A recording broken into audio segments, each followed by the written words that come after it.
Hello beautiful people, my name is Sharon Cole and welcome to my channel, The Fashionable Mommy.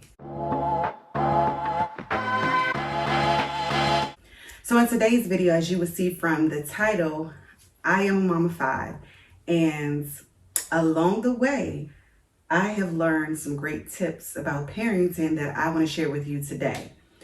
Full disclaimer, I am no expert. I'm just here chilling with my sweatshirt from Boohoo, got a little bit of accessories on, just real chill. I have my notes here, something to drink, and we are going to get into it because as a mother, I was a mother to one child for 9 years. So when I went to my second child, my oldest was 9, and it was a huge transition for me, like a huge transition in the sense of just knowing that, of course, each child comes with different personalities and how to navigate parenting. And then after that, 4 years later, I had another child, and then the year after that, and the year after that. So that's how I ended up with 5 children. So now, as a mom of 5, my youngest is 6 months old right now, or she's about to be 6 months. No, she's 6 months old. So my very first daughter is 6 months old. I definitely have some tips that has helped me along the way with each transition into becoming a mother of 1, 2, 3, 4, 5. And I just want to share those things with you. So let's just get right into it, okay? We're just going to talk, we're relaxed. We're just going to share, comment below if you've implemented some of these tips in your life, if these are tips that you just never considered. Let's dialogue. So the first thing, number 1, and they're in no particular order because as we know with parenting, there is really no manual. There are books out there and they tell you this and that, but we'll get into why I feel that there's no specific manual, although there are things that can help you. I definitely don't knock researching for me in my household. The number 1 thing that I want to tell you about when it comes to parenting is trust God. And it falls in line with don't be so hard on yourself. As parents, we sometimes are very critical of ourselves. And also it's because we have other people in our ear about our parenting. But if you're trusting God when it comes to parenting, He is who guides you to become a good parent. Like when I had my first child, I was still very broken from the traumas that I experienced in my childhood. And I brought it into my parenting. But by the time I moved to my second child, I was in a more healing state. I was not completely healed, but I was in a more healing state where my perspective on parenting changed. So, as we know, being a mother is a tough job. It's very rewarding. I have definitely been blessed to have 5 favorite children instead of 1. And I just remember questioning every decision that I made when it came to being a mother, and that in itself was exhausting. Like that in itself kind of put me in a depressed state because I was just like, am I not enough? And a lot of that, of course, was tied to my self-esteem. And like I said, I brought my traumas from my childhood into my parenting adulthood, right? So when you're trusting God, you're allowing God to lead you to who you need to be as a mother to that child. And we'll go more into that with the other, 5, advice or 5 parenting tips that I've just learned through the years. And I just, want people to understand that there is no definite blueprint. There isn't. That's why you have to just be mindful of the way that you walk and live definitely dictates the steps that you take as a parent, and it affects your parenting. So, number 2, work to parent your child according to who your child is. Not work to parent each child according to what you think as a parent you should be doing. I gotta get in close. Work to parent your child according to who your child is. This was the biggest lesson I learned as a parent, was that the way that I parented my first child was going to be nowhere near the way I was going to be able to parent my second child. Number 1, my first child was raised and brought up in a single mother household. And his personality was very quiet. He was very obedient, and I was very tough, because like I said, I had trauma. My second child was born into a home of a two-parent household, and he's very outspoken. He's very not argumentative, but he's just very curious of why does things have to work this way. So with him, you could not parent him to be do as I say, not as you want to do. You cannot do that with him. So that's why my biggest advice to you is to parent your child according to who your child is. That means you have to learn who your child is.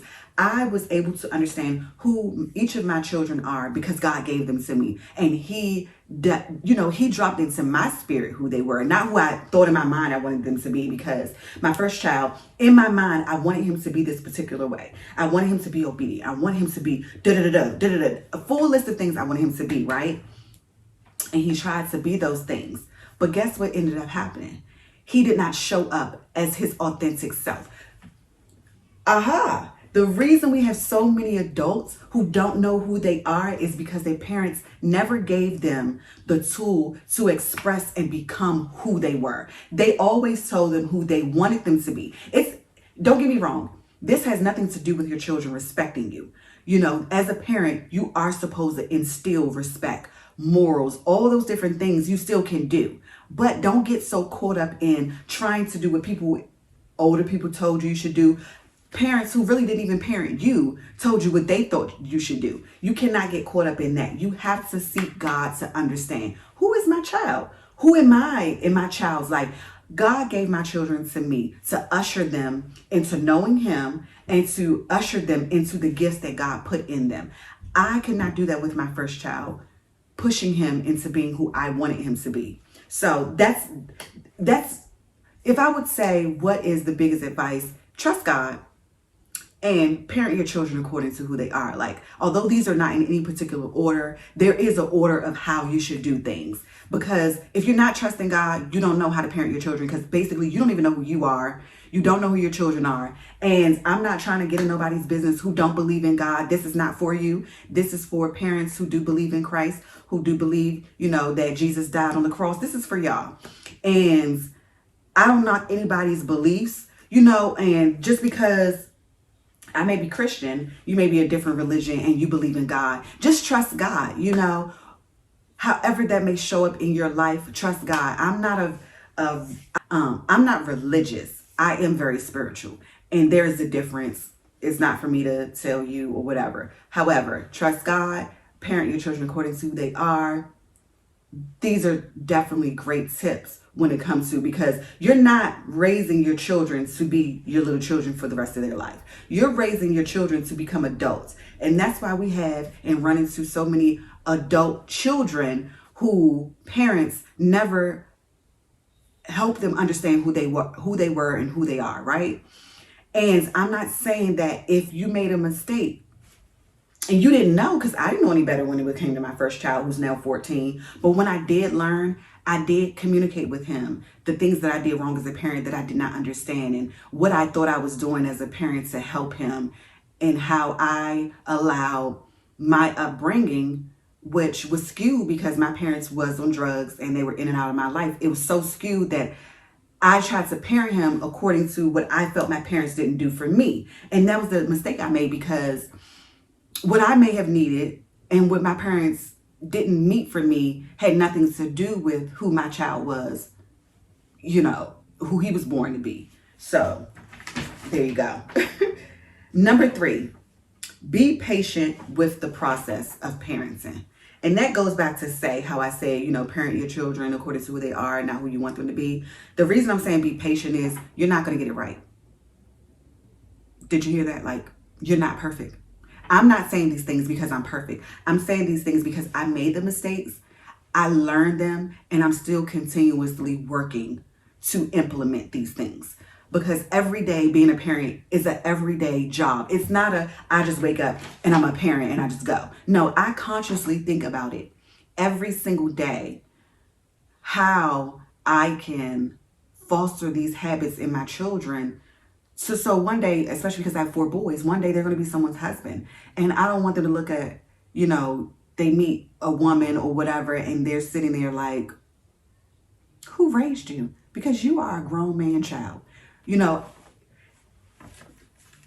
but you're not going to be perfect. Just because you implement these things does not mean that you're going to have a well-adjusted adult. Because one thing I've also learned too, children's perspective is skewed. So say for instance, I'm going to get a little in my business, you know, because we talk about parents, and I was a single mother for 9 years. My son knew who his dad was. However, his dad was not a constant in his life. Like, his dad would go months without calling him. I remember one time I was in college and I had to take an exam, and I called his dad. Like, can you please go get him? First of all, his dad did not even know where his daycare was at, okay? And he told me I have to think about it. Needless to say, he did not go get him. So this is the trend. I would say by the time my son was 11, his father really started to spend more time with him. Now they have a great relationship, friendship, however you want to call it. It's for the benefit of my son, right? But before that, it was mainly like 11, almost 12 years, his father was not an active person in his life. And I was having a conversation with my son, and he made reference to his dad, but he made reference in a way as if his dad was a constant in his life growing up. And although, like, I didn't want to bust his bubble, I also wanted to give him the real, because he is 14. I want him to understand that it's a man's role to be a father and to show up as a father and to be consistent in that relationship, that you don't give a man a pass because, you know, your mother did everything for you. And my dad was very active, and he was like a father in my son's life. But my son's perception of who his father was in his life was totally skewed, you know. So me saying that goes to say that I could do all these things and I could be perfect, right, as a parent, which I'm not. I could be perfect and my son could still grow up and be like, oh, you didn't do this, you didn't do that, you weren't there for me when I needed you. Because sometimes you're going to miss some of those things. So be patient with the process of parenting, you know, because there's no manual. I'm sorry, I'm looking down here because I want to make sure that whatever key points that I notated that I'm actually giving to you guys. Like I said, each child just has taught me something different, right? And I wrote a note here. They taught me something different that I had never experienced with the child before. Now, my second child, who's very outspoken, a lot of my family members say he's like the way I was. I was very outspoken. At one point growing up, I was very outspoken, very sure of myself, you know, before the damage of my self-esteem came into play. And I was very confident, and I always had questions and I always had something to say in response to something someone said. And my son is very much like that. So with that being a difference between my oldest and him, I had to be the most patient I could be. And at first it was a rocky road. And it still is. Do not get me wrong. It still is, because he challenges me in a way that I have never been challenged in my life. Okay? So, be patient with the process. 4, it's okay to make mistakes along the way as you're working to do better. I'm not giving you a pass for making mistakes because it's like, oh, I didn't know any better. Because guess what? I came from 2 drug addict parents. My father used to beat the mess out of my mother. Me and my brother used to watch this. I lived in crack houses. I went days without eating, you know, not too long. But I missed meals. I used to go to school with the same clothes on. Like, these are a lot of things that people don't even know about me. And I never made the excuse of where I came from and brought it into my parenting per se, to say that I could be a bum mother because I didn't have no example. No, I wasn't a bum mother. I was a mother with challenges because of my emotional state, but I always was a provider. I always provided a roof for my son. I always did things above what my parents did, although I was struggling to be better, right? So that's why it's important. As you work to be better, it's okay to make mistakes. And don't you let anyone out there tell you that you're no good. Oh, your child is going to be this because you this. Even if you're at a state where you don't know how to do better, my best advice to you is to go back, like I said, number 1, to trust God. Go to God for you first. Before you go to God about your child, go to God and ask him to help him reveal to you who you are in him, because that plays a big role in parenting. I went through stages of depression where I did not love myself. How can I love my son? How? When I didn't even know how to love me because I didn't know who I was. You get it? So it's okay to make mistakes.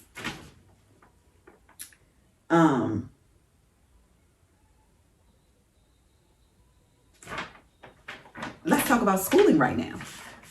We are still dealing with the pandemic. Our children are, most kids still are, virtually going to school.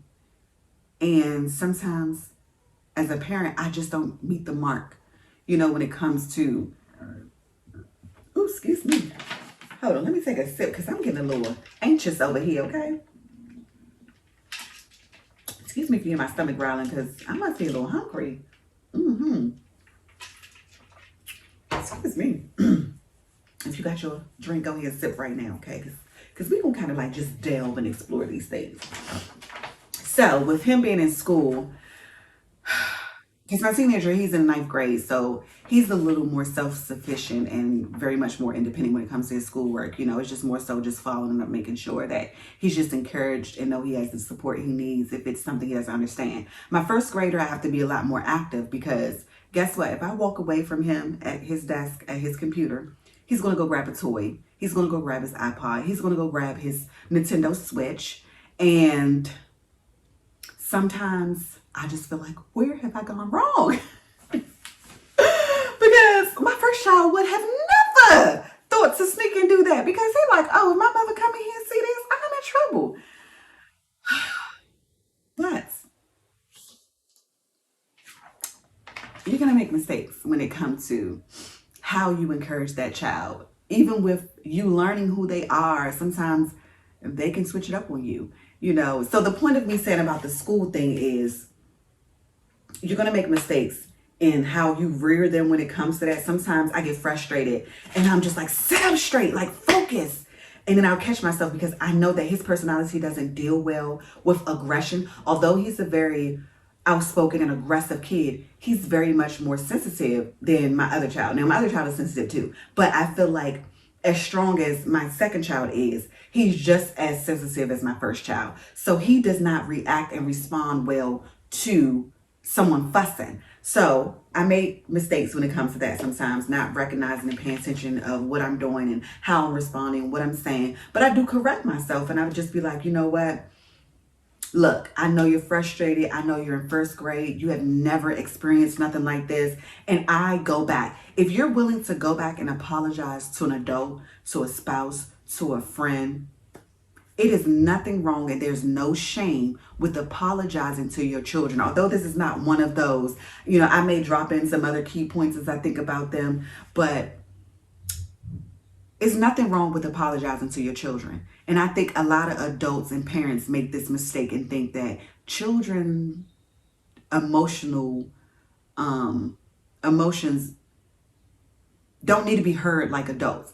And if you're ever an adult and you think back to when you're a child and how a parent or someone who raised you or cared for you made you feel, take that into consideration when it comes to your children because they are at that stage. The saying, when you get older, you often forget what it's like to be a child. So keep that in mind.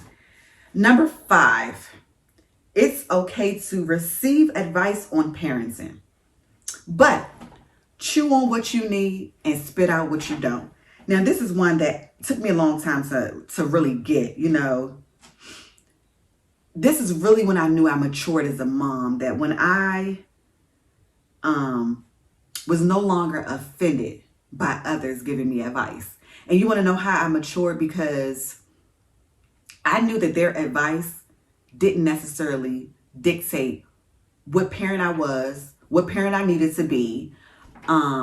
It wasn't saying that I'm not doing a good job or nothing like that. I mean, it depends on how somebody say it, because some people could try to give you advice and they do come at you like, girl, you ain't no good. Maybe I'll get into that later about me and my dad's relationship and how he sometimes approached me when it came to parenting. Although I will say, as I matured and grew in that area, he meant well. But sometimes people can come off and they mean well, but their approach just isn't it doesn't line up with how you receive and perceive something. And my dad would always say, well, basically it's not his fault if I don't get it, basically, because it's like that's on you. But for me personally, I feel like I don't want to operate like that. I do want to consider how somebody receives and perceives something. Now, if I blatantly, tell people this is out of love, I'm not yelling at them, I'm really communicating with them and I'm trying to give them advice, and they huff and puff about it and think that I'm just attacking them, then that right there, look, I got to put my hand up here. Sis, that's you. Bruh. That's you. That ain't me. But if I'm aggressively coming at somebody and I'm always belittling them and this, and they respond, that's an issue. You know what I'm saying? Like, yeah. But anyway, I knew that I grew when I was no longer offended by other people giving me advice, especially if it was coming from a place of love. Because there are people that care about you and care about your children. A lot of people have this support and they want the best for you guys, right? So although people's intentions might sometimes be in the right place, it's okay if what they offer isn't right for your situation. So like I said, every child is different. So this parents may have a child that's nothing like your child, and they're trying to offer you advice based on what they learned with this child. Like, how you helping me? Like, your child is nothing like my child. Like, you can't help me. So take it in stride. You don't have to get offended. Just be like, okay, thank you. I'll take that into consideration or whatever. And, what I've learned too, it's always so easy for people on the outside to kind of like determine where they feel or think you are lacking as a parent. But as I mentioned in advice too, you can't parent every child the same. So, what worked for their child is not going to work for your child. It's just not. It's just like in relationships in general.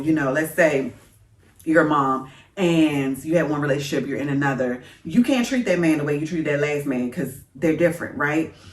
Same thing if you're a supervisor in an office. You have different employees, different personalities, different ways that they receive and all these different things. Like, you basically have to be the supervisor, manager of your home. And, yeah, not everybody's going to give you the right advice. A lot of people are going to give you the wrong advice. But what I say is, it's all the way on how you perceive it, receive it, and you can either take it, you can either spit it out, thank you, move on. Maturity comes in the way you respond to things. If a person is coming at you aggressively and they're like, you're a bad parent, you're not this, you don't do this for your child, and wholeheartedly that you're doing this, that you don't need to take inventory, then that person don't need to be nowhere in your life, in your children's life. You got to separate and keep your peace. But if you feel like it is something you need to examine, now that person's delivery may not be right, and you don't have to deal with that person, but I would say take inventory. Before I go, I'm going to give you this quick thing. Me and my children had got together. My husband was at work and we were discussing some things about our household, and we were reading the Bible, and God led me to tell my children, let's do kind of like something as a family. Let's take inventory of ourselves, because it was a scripture we read, Ephesians 5, and as we were reading Ephesians 5, it just led me to take inventory of who we are. So basically, they had to inventory one thing that was negative that they needed to remove, one thing that was positive that they needed to place in its place.